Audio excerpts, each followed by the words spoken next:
அஸ்ஸலாமு அலைக்கும். இன்றைக்கி அம்மு கிச்சனில் ஒரு மட்டன் குருமா எப்படி செய்கிறதுன்னு வாங்க இப்போ நம்ம பார்க்கலாம்.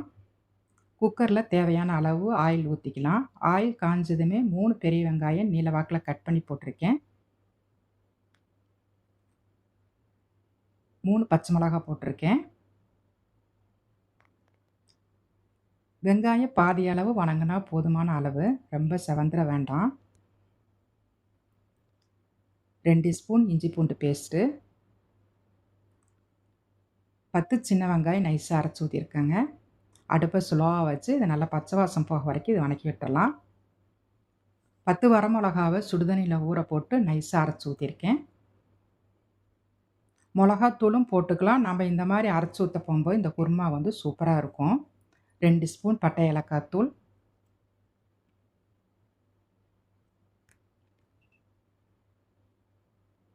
2 பெரிய தக்காளி நைஸாக அரைச்சி ஊற்றிருக்கிறேன்.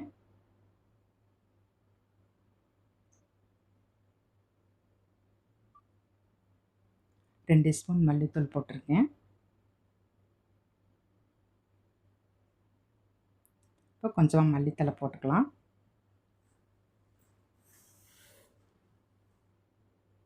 இப்போ மட்டன் போட்டுடலாங்க.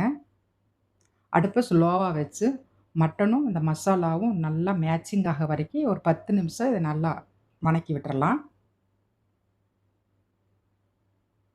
இது மாதிரி எண்ணெய் பிரிஞ்சு வர வரைக்கும் நல்லா வணக்கி விட்டுறலாங்க. 2 உருளைக்கிழங்கு தோல் சீவி போட்டிருக்கேன்.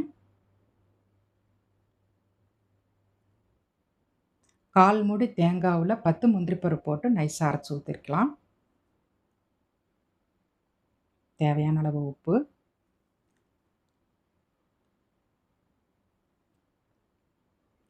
இப்போ நம்ம எந்த அளவுக்கு நமக்கு தண்ணி வேணுமோ அந்த அளவுக்கு தண்ணி ஊற்றிக்கலாங்க. 1/4 ஸ்பூன் எலுமிச்சப்பழ சாறு, கொஞ்சமாக மல்லித்தலை போட்டு இதை கலந்து கொடுத்துடலாம். இந்த மட்டன் குருமா புரோட்டா, சப்பாத்தி, சாதம், தோசை, இட்லி, அரிசி பத்திரி எல்லாத்துக்குமே ரொம்ப சூப்பராக இருக்கும்.